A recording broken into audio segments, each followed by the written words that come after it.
자, 오늘은 우리가 직분자 기도회, 그 다음에 3월 월삭 예배 이렇게 함께 이렇게 합니다.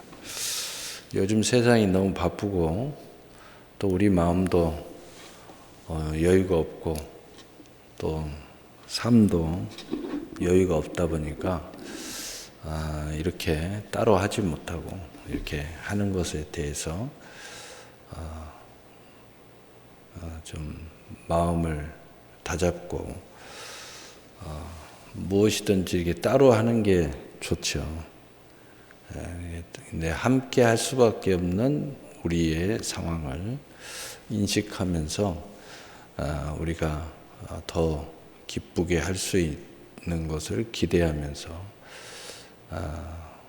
원래 우리 3월 1일은 우리 직분자 수련회 하는 날인데 이제 여러 가지 3년여 동안에 이렇게 하다 보니까 다 잃어버렸어요. 우리가 세상에 살다가 이렇게 갔다 오면 많은 걸 잃어버립니다. 또 우리가 어려움을 당하면 많은 걸 잃어버려요. 영적 어려움을 당한 거죠. 한국 교회가. 한국 교회가 이 어려움 코로나 때문에 많은 성도들을 잃어버렸어요. 모든 교회마다 어떤 교회는 거의 50%가 사라져 버렸고 또 어떤 교회는 중간층이 없어져 버렸어요. 중간층이 그냥 그래도 그냥 항상 함께하고 함께 따라다니는 사람들이 다 사라져 버렸어요. 그래서 완전히 그냥 믿음이 있는 사람들만 주축이 돼가지고 그리고 아주 초신자들은 또 전혀 영향 없이 또 나온다고 그래요. 참 신기하죠. 중간층이 다 사라져 버렸대요. 나라가 어려움을 당하면 경제적으로 이 중간층이 다 무너져 버리잖아요. 이 신앙도 똑같더라고요. 중간층이 다 무너져 버렸어요. 그래가지고 이 사람들이 믿음 없는 것은 아닌데 전부 다 믿음을 자기 합리화를 해가지고 전부 다 신앙생활을 완전 그냥 속되게 변해시켰어요. 다 변해가지고 코로나를 통해서 자기 합리화를 3년 동안 열심히 한 거예요. 그래가지고 야 이제 우리 회복하자. 근데 회복을 안 해요. 뭐 이대로 좋사오니 뭐 이렇게 해도 괜찮은데 이렇게 되는 거죠. 하나님은 살아 계시죠. 네. 자, 그래서 우리도 그런 모습 때 안 밀렸다고 볼 수는 없죠. 밀리다 보니까 이렇게 월삭 예배 겸 직분자 이렇게 기도회라고 이렇게 해서 근데 안 하면은 안 됩니다. 여러분이 인생을 살면서요 가장 중요한 게 하나 있어요. 뭐 여러 가지 상황이 안 좋다고, 뭐 어렵다고 그냥 건너뛰잖아요. 그럼 인생이 철저히 잃어버려요. 무너져 버려요. 그리고 다시 그것을 찾을 수가 없어요. 어렵습니다. 그러니까 좀 어렵더라도 이렇게 점을 찍고 가야 돼요. 대충이라도 점을 찍고 지나가야 되는 거예요. 여기 굉장히 중요한 이야기입니다. 여러분이 결혼 기념일을 어렵다고 또 서로 싸웠다고 또 요즘에 경제가 안 좋다고 이렇게 지나가잖아요. 한 번 지나가고 두 번 지나가잖아요. 나중에 좋아져도 결혼 기념일은 사라져 있어요. 없어요 이제. 이 결혼 기념일이 사라져 버렸다는 것은 결혼을 위한 첫사랑, 그 첫사랑을 기억해 줄 만한 기념일이 사라졌다는 거죠. 그 사랑이 회복시켜 줄 그것을 기억해 주는 시간이 없어져 버렸다는 거죠. 또 두 번째로는 그 사랑의 어려움을 겪게 돼 있어요. 인생은 반드시 어려움이 찾아옵니다. 우여곡절을 겪게 돼 있어요. 그런데 그때 이 결혼 기념일이라는 것이 기회를 줍니다. 다시 회복할 수 있는 기회를 줘요. 근데 회복할 수 있는 기회도 사라졌어요. 그러니까 뭔가 내가 회복해야 되겠다 그러면 뭔가 새로운 이벤트를 해야 돼. 근데 그 이벤트는요, 첫사랑 고백하는 것보다 더 어려워요. 왜냐? 장이 안 만들어져 있어요. 장이 안 만들어져 있기 때문에 이 첫사랑 고백하는 것보다 더 어려운 거예요. 여러분, 첫사랑 때는 서로가 기대감이 있고 그 다음에 우리의 마음에 많은 설레임도 있고 또 서로가 잘 알지 못하기 때문에 그 은밀한 신비함도 있거든요.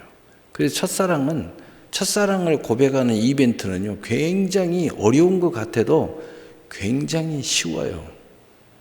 그런데 이미 우리가 우여곡절을 겪고 서로 상처받고 어려움을 겪고 있는데 그걸 회복할 수 있는 새로운 이벤트를 한다는 게 이게 쉬운 일이 아니에요. 쉬운 일이 아닙니다. 그런데 기념일이 살아있다. 그러면 아무래도 좀 쉬워집니다. 기념일 늘 하는 거니까 서로 마음이 상해도 하는 거고 또 조금 무미건조해도 하는 거고 이게 살려놔야 돼요. 그래서 우리가 점을 찍고 간다 이런 개념입니다. 자, 오늘 말씀 우리 이제 전하기로 하겠습니다.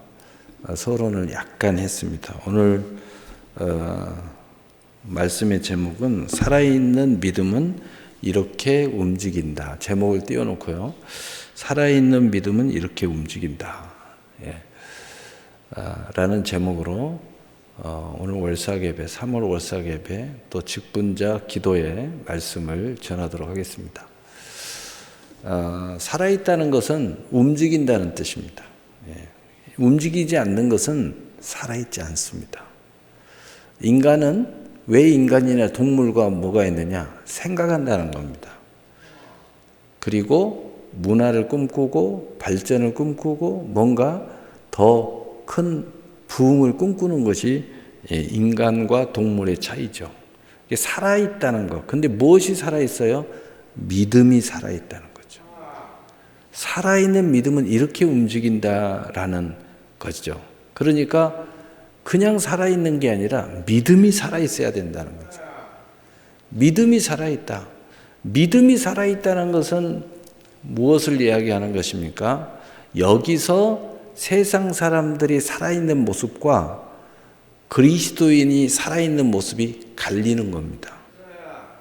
믿음이 살아있다는 것은 천국을 소유한 성국이 살아있다. 이런 거죠.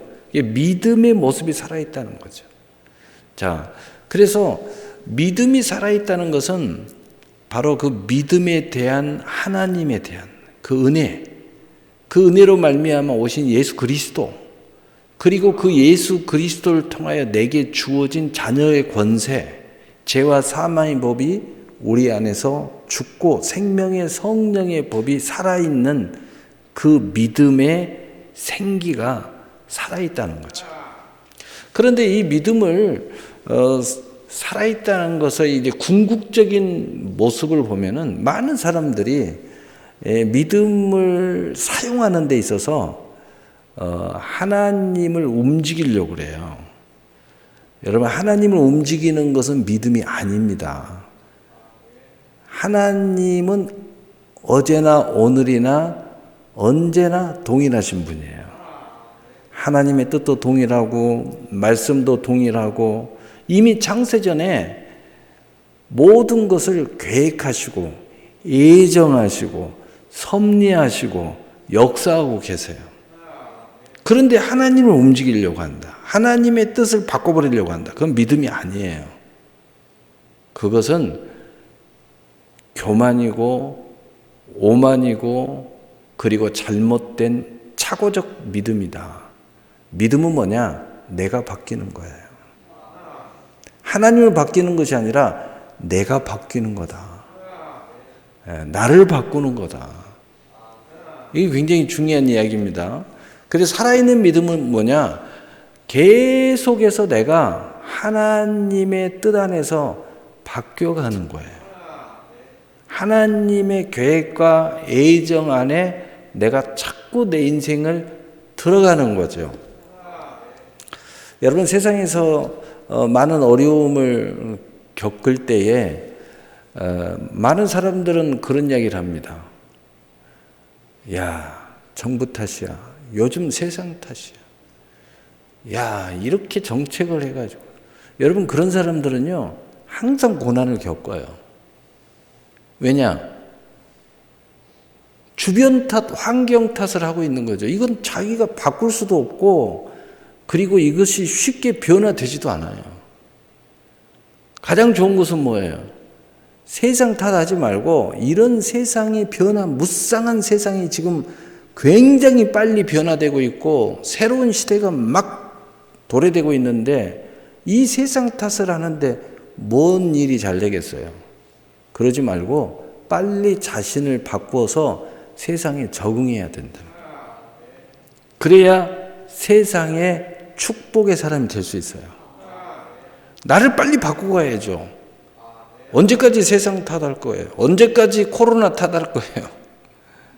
내가 빨리 여기에 바뀌어서 나를 변화시켜서 이럼에도 불구하고 그럼에도 불구하고 내가 이 속에서도 축복이다 그러면 축복의 사람으로 적응해 가야죠. 여러분, 제가 언젠가 이야기했잖아요. 세계 전쟁이 일어나도 우리 한국 전쟁이 있을 때 지금 재벌들이 다 탄생했어요. 대부분의 사람들은 전쟁 때 다 무너지고 망하고 흩어지고 다 했어요. 그런데 그때 그 전쟁 상황에 나를 적응시켜버리는 사람들은 그때 신흥부자가 다 나왔어요. 너무 쉽게 나온 거예요. 여러분, 세상이 막 요동칠 때는 기회가 온 거예요. 기회가. 오히려 내게 기회가 온 거예요. 기회가. 남들은 우왕좌왕하고 세상에 휩쓸리고 정신없고 모든 걸 잃어버리고 흩어지고 깨지고 부셔질 때 정신 차리고 있는 사람은 여기에 적응하고 여기에서 기회를 붙잡는 사람은 기회가 온 거예요. 그래서 이런 말이 있잖아요. 유기는 곧 기회다. 여러분, 언제나 여러분이 절망할 때가 기회인 겁니다. 교회도 마찬가지고 여러분의 직분도 마찬가지고 여러분 신앙도 마찬가지예요. 언제나 어려움을 겪을 때 오히려 기회인 거예요. 여러분, 제가 목회를 하면서 여러분이 성령 충만한 사람은 굉장히 쉽죠. 말 한마디만 해도 이해해주고 목회자 입장에서 생각하고 나를 바꾸려고 하는 게 아니라 하나님의 뜻을 받아들이려고 하니까 너무 쉽잖아요. 그런데 어느 한계선을 넘은 사람들이 있어요. 이 선을 넘어버려요. 그런 사람들은요, 어떻게 할 수가 없어요. 이제는 세상에 맡기든지 하나님께 맡겨요. 그렇다고 해서 내버려 두는 게 아니에요. 계속 지켜보고 있는 거예요. 언제 깨지고 무너지고 자빠질 때, 그 사람이 큰 위기가 찾아올 때. 무슨 이야기예요? 위기 때 목회의 기회가 오는 거예요. 오히려 그 사람한테 영적 기회가 찾아오는 거예요. 그 사람을 회복시킬 수 있는 기회가 찾아오는 거예요. 오히려 그것이 축복의 기회예요. 그때 목회의 기회를 잡으려고 애쓰는 거죠. 그 사람을 다시 회복시켜 보려고. 왜냐하면 이때밖에 기회가 없어요. 똑같은 거예요, 다. 여러분이 인생에 어려움을 겪고 있다. 막 혼란스럽다. 막 자식 문제, 경제 문제. 여러분, 이때가 오히려 기회다. 정신 못 차리면 철저히 무너지고 자빠진다. 이때가 기회다. 여러분, 잘 나갔을 때도 기회를 잡아보려고 부단하게 했었잖아요. 아무 문제 없을 때도. 근데 기회를 못 잡아요. 너무 차이가 나고 너무 경쟁력이 심하고. 근데 이제 기회가 왔는데 오히려 기회가 왔는데 나는 어떻게 생각하냐. 망했다라고 생각해요. 야, 이렇게 경제가 어려운데 이렇게 기회가 찾아왔는데 오히려 또 더 안 좋아지고 있다고 이야기하는 거예요. 사실이죠. 기회는 이럴 때 오는 거예요. 힘없는 자에게는 이때 기회를 잡는 거예요. 경쟁이 안 되는 사람들은 이때 기회를 잡아야 그 사람들이 이길 수가 있어요. 일어설 수가 있어요. 다 신흥부자 때는 이제 코로나 다 지나고 어느 정도 시간이 지나면요, 새로운 신흥부자들이 나타나기 시작할 거예요. 이때 기회를 잡은 사람들. 도저히 못 잡다가도 이때 기회를 잡은 사람들. 그 사람들이 등장하기 시작할 거예요. 언제나 시대가 새로운 조류가 올 때 새로운 신흥부자가 나와요. 신흥부자, 카카오, 갑자기 등장했잖아요. 시대가 확 바뀌는 순간에 갑자기 카카오라는 사람이 등장한 거예요. 응? 그러니까 그 기회를 잡은 거죠. 남들은 잡을 수 없을 때 이 사람은 잡은 거예요. 그러니까 이런 겁니다. 여러분, 살아있는 믿음은 내가 정말 어려움을 겪을 때 주님을 바라봐야 돼요. 그리고 하나님을 바꾸려고 기둥 한 뿌리 뽑아볼란다고 그러면서 막 금식하고 막 투쟁하고 그게 아니에요. 하나님을 받아들여야 돼요. 그리고 나를 바꿔야 돼. 왜 내가 이렇게 될 수밖에 없는 나를 이제 바꿔야 내게 기회가 오는 거예요. 그 하나님의 큰 흐름이 있거든요. 흐름. 빨리 그 흐름에 타야 돼요. 여러분, 배가 그 바람이 불고 그 엔진이 없고요, 노가 없어도 돛대 하나만 있어도요, 그 바람을 타서 돛을 움직이면서 세계 일주를 다 합니다. 그 바람만 잘 타도 세계 일주를 한다니까요. 그래서 옛날에 그런 제목이 있었어요. 제3의 성령의 물결을 타라. 한참 그런 용어가 교계에 막 뜰 때가 있어요. 성령의 3의 물결을 타야 된다. 네. 그래야 우리 인생이 영적으로나 혼적으로나 육적으로나 교회적으로나 큰 붕의 역사가 일어난다. 그런 시절이 있었어요. 여러분, 그래서 바로 내가 하나님을 바꾸려고 하지 말고 나를 바꿔야 된다. 이게 믿음이다. 이게 믿음의 핵심이에요, 핵심. 이게 굉장히 중요한 핵심입니다. 그리고 두 번째 믿음은 뭐냐? 하나님이 주신 약속, 꿈, 비전을 부단하게 쳐다보면서 그걸 설정하면서 달려가야 돼요. 그런데 대부분의 사람들은 우왕좌왕하면서 늘 바쁘다 그래요. 우리 세상 말로 그러잖아요. 아이고, 노는 사람이 더 바쁘다고. 그럴 수밖에 없어요. 뭔가 고민을 하고 뭔가 꿈을 꾸려고 하다 보면 갑자기 못 먹을까? 먹는 것에 바빠요. 또 하다 보면 마누라 그럽니다. 들어올 때 뭐 사와? 그러면은 사러 다니기 바빠요. 또 이렇게 하는데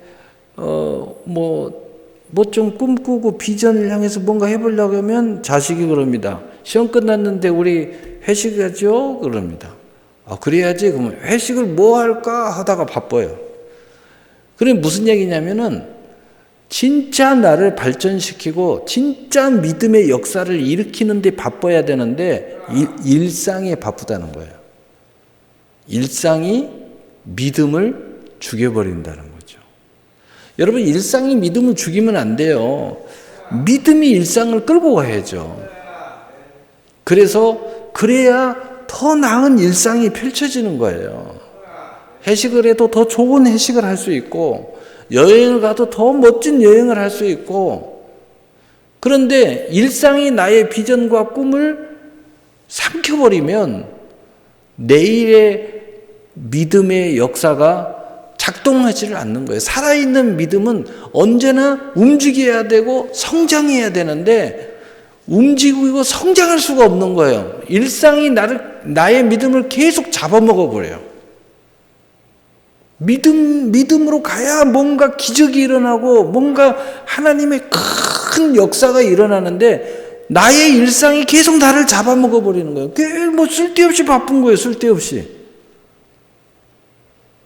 뭐 좀 하려고 계획을 잡고 뭔가 꿈을 가지고 비전을 내고 정말 내 인생에 큰 어떤 드라마의 시나리오를 한번 써보려고 하는데 갑자기 뭐 쓸데없는 일상에 바쁜 거예요. 일상에. 한 줄 쓰다가 1년 지나가는 거예요. 그러니 믿음이 작동이 안 되는 거예요. 거대한 하나님의 믿음이 작동을 못해요. 여러분, 살아있는 믿음은 그렇게 움직이면 안 돼요. 일상이 여러분의 믿음을 삼켜버리지 않도록 해라. 그렇다고 해서 일상을 무시해라는 게 아니에요. 더 중요한 게 있다는 거죠.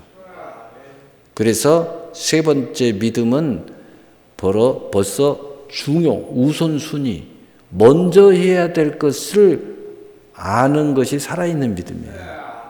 근데 대부분의 사람은 그걸 잘 못해요. 그걸 잘 못해가고 계속 우왕좌왕, 늘 바쁘긴 한데 내 삶에 기회가 없어요. 내 삶에 거대한 파도를 탈 기회가 없어요. 여러분, 파도 타기, 인류는 인류 그 선수일수록 더 큰 파도로 가서 더 큰 파도를 타야 더 큰 예술성이 있는 파도 타기가 나와요. 그런데 파도가 작으면 아무리 내가 예술성이 있고 뭐 스포츠로 멋지게 하려고 해도 안 나옵니다. 여러분, 서론을 달리는 스키 선수들 이렇게 보면은 그 긴 난다는 사람들도 일반 스키장을 타다가 그 다음에 A급, B급, C급 난이도가 달라요. 점점 올라가다가 나중에는 어떤 데서 타냐면요, 자연서론에서 타요. 자연서론. 사람의 발자취가 안 타는. 그래서 헬기 타고 쫙 가가지고요, 넓은 데가, 높은 데 가서 거기서 내리는 거예요. 그래서 그 서론에서, 자연에서 타고 내려오고 헬기에서 사진을 찍어요. 아마 작품이 되는 거예요. 그리고 그거 한 카트 한 카트 찍어가지고 돈을 어마어마하게 벌어요. 그런데 일반 사람들은 못하죠. 위험해서. 근데 이 사람들은 자기 인생의 최고의 스키 선수로서의 영광의 파워를 드러내는 거죠. 그런데 그런 사람은 멋지게 타고 내려와요. 갈수록 더 이런 기회가 우리한테 있어야 되는데, 여러분, 우선순위가 이게 엉클어져 버리잖아요. 엉클어져 버리면은 저 밑에 있는 삶이 여러분은 앞으로 나가야 할 믿음의 작동을 잡아먹어버려요. 쓸데없는 데 바빠요. 아무 나의 미래에 대한 성장성이 없는, 다 잡아먹어버려요. 그래서 하루 종일 에너지, 하나님의 에너지를 줬는데 그 에너지를 그냥 쓸데없는 데다 다 소진해요. 소진해가지고 저녁에 보면, 아유, 왜 이렇게 피곤해. 하는 일도 없이 피곤하네. 맞아요. 하는 일도 없이 피곤한 건 맞아요. 그렇게 되면 안 돼요. 여러분에게 주는 에너지는 한계가 있어요. 사람마다 다 틀려요. 어떤 사람은 70이라는 에너지가 있고, 어떤 사람은 30이라는 에너지가 있고, 어떤 사람은 1000이라는 에너지, 강력한 에너지가 있어요. 그런데 많고 적은 게 중요한 게 아니라 그것을 집중해서 그걸 터뜨리는 게 중요해요. 30이라는 작은 에너지를 가진 사람도 정말 중요한 것에 포커스를 맞추면은요, 1000이라는 에너지를 가진 사람보다 훨씬 더 인생의 큰 파도를 탈 수가 있어요. 거기에 집중하니까. 여러분 보세요. 뭐 아신타인이나 뭐 천재들 또는 앞서가는 사람들, 그 사람들 보세요. 그 사람들의 그 특징이 뭐였어요? 아신타인 같은 사람은 자기 결혼식도 잊어버리고 연구했다잖아요. 그 왜 그래요? 근데 보통 사람들은 안 잊어버리죠. 그리고 그냥 결혼식 하는데 온 정성을 다하죠. 그냥 자기의 삶도 다 내동댕이 치고 거기다가 힘쓰잖아요. 우리 그게 잘못됐다고는 이야기가 아니에요. 뭐가 차이 있어요? 아신타인은 연구하는데 그만큼 몰두했다는 거죠. 자기 결혼식도 잃어버렸어요. 연구하다가.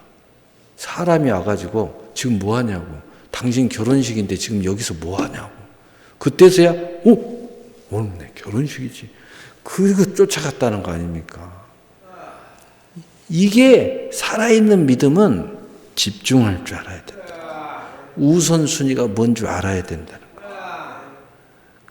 여러분이 믿음이 크고 좋고 그게 그렇게 중요한 게 아니라니까요. 여력이 있다 없다, 뭐 돈이 적다 많다, 뭐 나는 돈이 적어갖고 투자가 안 된다. 다 쓸데없는 말이고요. 다 잘못된 이야기예요. 원래 그 투자 잘하는 사람들 다 원래 돈 적었어요. 그게 점점 커져서 그렇게 많이 지금 굴리는 거지. 처음부터 다 적었다. 심지어는 대부분의 사람들 들어보니까 대부분의 사람들은 다 망했더라고. 빚에 쪼들려가지고 그것을 그 어려움을 극복해가지고 다시 투자에 도전해서 그 영광에 지금 참여하고 있더라고. 안 망해본 사람은 그걸 모르잖아요. 얼마나 그게 고난이고 환난입니까? 자, 우리가 이렇게 큰 서론을 보고 그렇다면 살아있는 믿음은 구체적으로 오늘 본문을 통해서 무엇으로 움직여야 강력한 믿음의 대시가 있을까? 오늘 6절 보겠습니다. 6절. 먼저 5절을 먼저 보고 이제 그의 거룩한 사도들과 선지자들에게 성령으로 나타나신 것 같이 다른 세대에는 사람의 아들들에게 알리지 아니하였으니 옛날에는 사도들과 선지자들에게 성령으로 하나님께 구체적으로 다 나타내셨다는 거예요. 그런데 다른 세대의 사람들의 아들에게는 하나님이 알려주지 않는다는 거예요. 그래서 우리가 예수 안 믿는 사람, 물과 성령을 거듭나지 않는 사람은 반드시 복음을 통해서 전해줘야 돼요. 알려주지 않으니까. 야, 뭐 알아서 하나님이 신비하게 하겠지. 여러분 복음 전해야 됩니다. 복음을 통해서. 그래서 6절에 이는 이방인들이 복음으로 말미암아 그리스도 예수 안에서 함께 상속자가 되고 함께 지체가 되고 함께 약속에 참여하는 자가 됨이니라. 이 복음을 위하여 그의 능력이 역사하는 대로 내게 주신 하나님의 은혜의 선물을 따라. 그래서 첫째는 뭐냐? 복음으로 믿음을 작동시켜야 된다는 거죠. 복음의 영광을 참여하는 믿음이 살아있는 믿음이 될 수 있고 거기에 강력한 그 유동성, 믿음의 유동성이 나타난다. 믿음의 유동성이라는 뭐냐면 믿음으로 여러분 생각해 보세요. 내가 믿음으로 그러면 무슨 생각이 드십니까? 믿음으로 이렇게 생각하면 기도만 생각이 납니까? 믿음으로 그러면 예배만 생각이 납니까? 믿음으로 그러면 헌금만 생각납니까? 그 믿음이 유동성이 없어요. 믿음으로 이렇게 할 때 여러분의 삶에 구체적으로 믿음에 작동한 실상의 그 믿음의 실상이 그려져야 돼요. 그게 믿음의 유동성이라고 그래요. 유동성이 많아야 강력한 힘이 생기거든요. 근데 믿음으로 해봤자 기껏 생각나는 것이 기도밖에 생각이 안 나는 거예요. 그게 나쁘다는 게 아니에요. 그게 맞죠. 그러나 저는 여러분의 삶이 현실적으로 믿음이 살아있는 현실이 되라는 거예요. 믿음의 유동성, 내 사업에서 믿음의 유동성이 뭐예요? 믿음으로 그러면 구체적으로 사업을 어떻게 해야 될까 하고 구체적인 제시가 여러분 머리 안에 그려져야 된다는 거예요. 그런데 안 그려져요. 아무것도 안 그려져요. 그냥 기도만 생각나는 거예요. 기도하는 게 맞죠. 그러나 기도는 당연히 해야 되는 거예요. 예배 당연히 해야 되죠. 그런데 그것을 넘어서면 믿음이 어떻게 돼요? 유동성이 많아진다는 거예요. 믿음이 실상에서 구체적인 삶 속에서 내가 어떻게 살아야 되는가가 믿음이 작동되기 시작한다는 거죠. 여러분 사람 하나 만나더라도 믿음이 살아서 이 사람을 어떻게 다뤄야 되는가 믿음이 작동해야 돼요. 근데 그런 데는 전혀 믿음이 죽어 있어요. 이게 뭐예요? 믿음이 유동성이 없는 거예요. 바로 그 유동성을 발휘하기 위해서는 복음의 역사가 우리 안에 있어야 돼요. 복음은 뭐예요? 이방인들에게 전도하는 역사가 일어나는 거예요. 여러분, 이것이 살아서 움직일 때 여러분의 삶 속에 믿음의 유동성이 구체화돼요. 여러분의 기업이 복음과 함께 실려서 구체화되는 거예요. 여러분이 삶에서 병원 하나 입원해도 병원 안에서 만나는 사람들에게 내가 왜 병원에 있는가가 구체화돼요. 근데 이게 없잖아요. 복음이 사라져버린 믿음의 가정을 보면 믿음의 기업이 작동하지 않아요. 왜냐? 믿음의 기업은 세상과의 관계예요. 세상 사람과의 관계, 세상의 법과 관계, 세상의 풍속과의 관계예요. 그런데 그게 다 죽어 있어요. 죽어 있어가지고 어떤 일이 벌어지느냐? 그냥 우리 가족끼리만 잘 먹고 잘 사는 게 믿음이야. 복음이 죽어 있기를.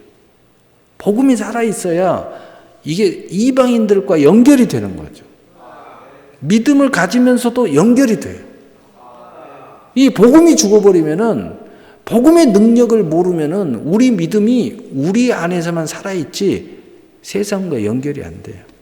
그러니까 전도는 고사하고 내 기업이 확장의 역사가 아니에요.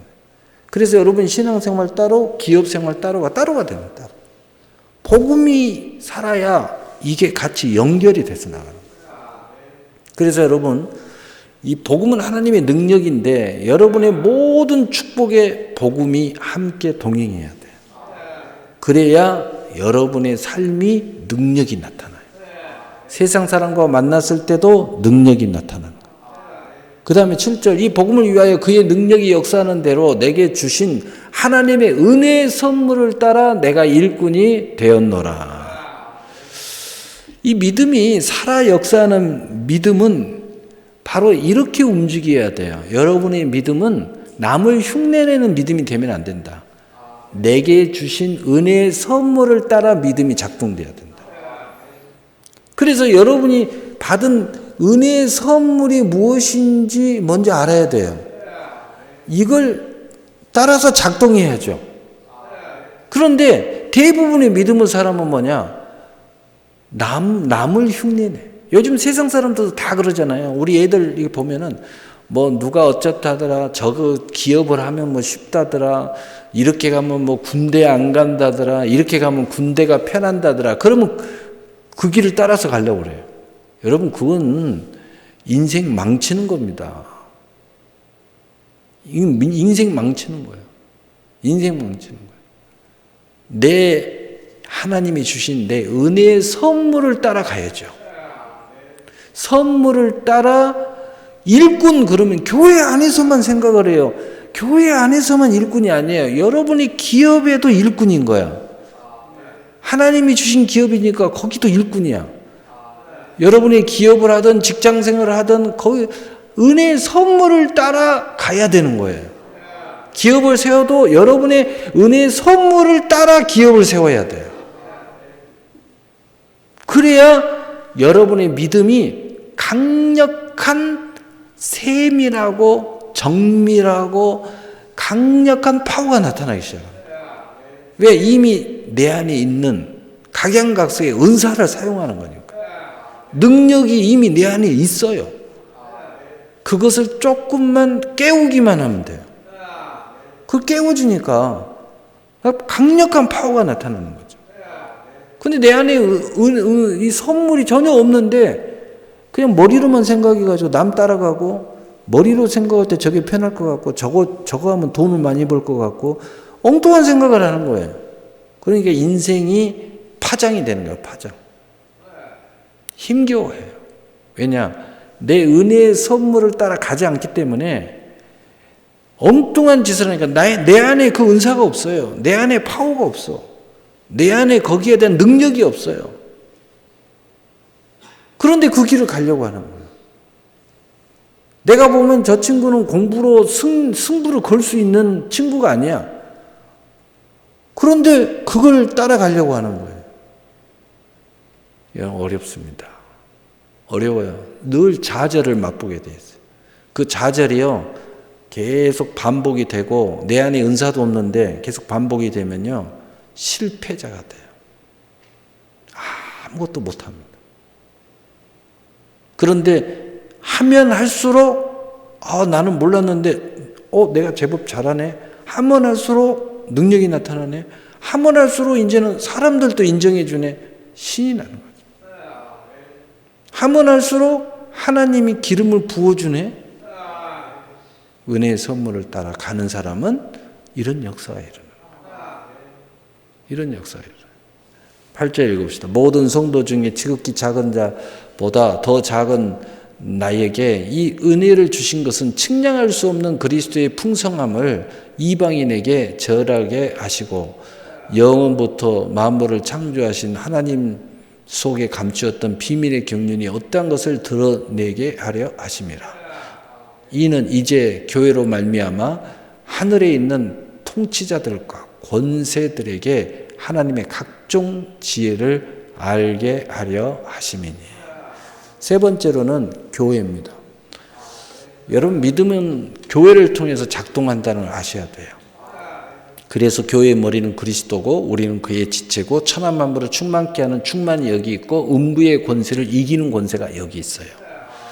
이 교회에서 각종 지혜를 하나님이 공급하시고, 그리고 이 우리를 회방하고 악한 영들, 온갖 귀신들, 또 우리를 도와주는 선한 천사들, 이 모든 것들이 교회의 권세를 통해 작동을 해요. 하나님이 이렇게 계획을 해놨어요. 그래서 모든 영적인 문제를 해결해주고, 영적인 문을 열어주고, 영적인 사로잡히고 꼬여있는 것을 끊어주는 이 모든 권세는 어디 있느냐? 교회에 있어요. 그래서 살아있는 믿음은 뭐냐? 교회와 함께 작동하는 거예요. 그래야 영적인 문제를 해결할 수 있어요. 영의 통로를 열 수가 있어요. 하늘문을 열 수가 있는 거예요. 그리고 영의 힘을 사용할 수가 있어요. 천사들을 부릴 수가 있어요. 그 비밀을 다 참여할 수가 있는 거예요. 그 충만함을 다 받을 수가 있어. 교회를 무시하는 살아있는 믿음은 없습니다. 교회와 함께하지 않는 살아있는 믿음은 없어요. 그래서 성경을 보십시오. 살아있는 사람들은 교회와 함께하고, 또 교회가 없는데 살아있는 사람들은 교회를 세웁니다. 모든 사도들이 가면 교회가 세워져요.